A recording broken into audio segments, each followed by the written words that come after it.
Ready when you are. Okay, so we just got done talking about insertion, so let's talk about maintenance. So maintenance needs to be done once a shift, every 12 hours, okay? So there's a number of things that we need to be looking at with maintenance. So not only the cleaning of the catheter, but there's some other things that we need to be paying attention to. Does the Foley catheter, is it still indicated? Does it still need, the patient still need to have it, okay? Number 2, signs and symptoms of infection, okay?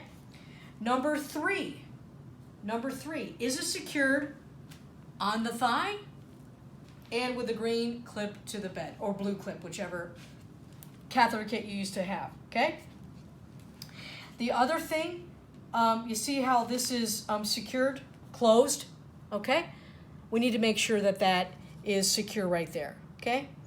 Now, there are a couple exceptions. Number 1, maybe you have a rehab or an SCI patient, spinal cord injury patient, that goes from a day to a night bag, then that would be the exception. Maybe one of your surgery patients that's got a continuous bladder irrigation, that may be broken, that seal may be broken, okay? We do not just change Foley catheter bags, okay? I know back in the day we used to do that, okay? So please don't do that, okay? The other thing too is we do not want any kinks or dependent loops. So what we want is we want a nice straight tubing, okay? We don't want any urine in our tubing, because what happens is Mr. Jones gets up to move and then all of a sudden the urine backflows into the bladder. We don't want that, okay? We have urinary Foley catheter stands that we can put at the end of the bed that help keep our tubing straight, okay? No dependent loops, no kinks. The bag needs to be below the level of the bladder as well, okay? So those are the things that we need to be paying attention to when we have a patient that has a Foley catheter. So let's move on to the actual cleaning of the Foley catheter, okay? So we have these meatal care wipes, okay? You're going to grab 3 packages of these, okay? And the reason being is because you're going to be using a total of 5 wipes. For our demonstration, I'm going to use one 5 times to show you how this works, okay? All right, so I'm going to open up one of these. Okay, so you need to do the maintenance. We're going to do some cleaning, so here we go. All right. All right, so first we start at the tip of the catheter. And everybody will be practicing this in class, okay?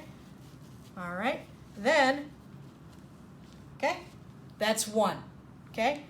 The second phase, we're going to clean the gland and the shaft. Okay? The third wipe, okay? Scrotal area, right? So we're going to do, gland, throw away, shaft, scrotum. That's your third. Fourth, down one perianal area, then down the other side. Okay, so we're going to do that again. First wipe, right here at the tip. Get the crusties off. Go down, okay? Throw it away. Second wipe, gland. Okay, throw it away. Third wipe, shaft, scrotum, throw it away.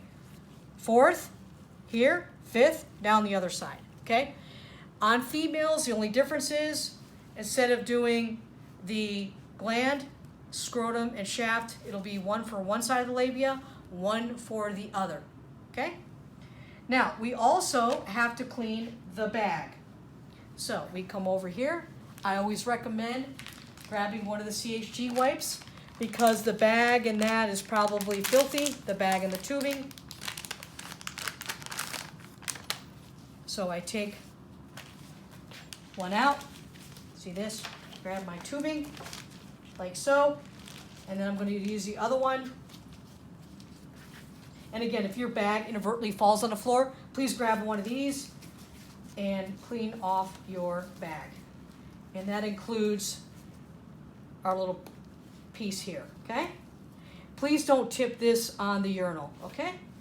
We want to keep that sterile, all right? So that is the maintenance, okay?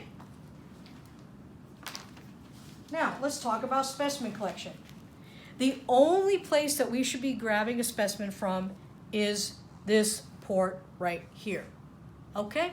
So the doctor puts in an order to grab a urine specimen. Okay? So there's usually not necessarily urine in the tubing here, so we want to kink it up a little bit. So watch what I'm going to do. I bend my tube and I'm just going to put the loop through here. Okay? I'm going to let the urine get into here so I can get it. Okay? I'm going to take my little lock syringe. Now, by the way, you can use the little green Curos on here. They're good for 7 days, but if you don't, no problem. We get some alcohol, we clean it off. I charge my syringe, okay, just like so. And then I'm going to place my syringe right on here, and I'm going to aspirate the urine, date, time, label, all that stuff, and send it down to the lab. Now, after you're done, please don't forget to unkink. All right, we're not doing bladder training, so don't forget to unkink, okay? And then you can replace the green cap. All right? So that is how we grab specimens. We don't grab from the bag, just from the port. Discontinuation. Okay? A couple things I want to mention about discontinuation. We've had issues in the past with doctors coming in and cutting the balloon port. Please don't let anybody cut the balloon port with scissors. Okay? Grab your syringe. Put your syringe on here. Make sure you aspirate the whole 10 cc's back. Usually it'll flow right back on you. Okay? Move, and then remove your catheter. Now, if I am removing my catheter and I'm having trouble, make sure your balloon is completely deflated. Okay? So again, please, no scissors on the balloon port. Okay? Thank you, everyone.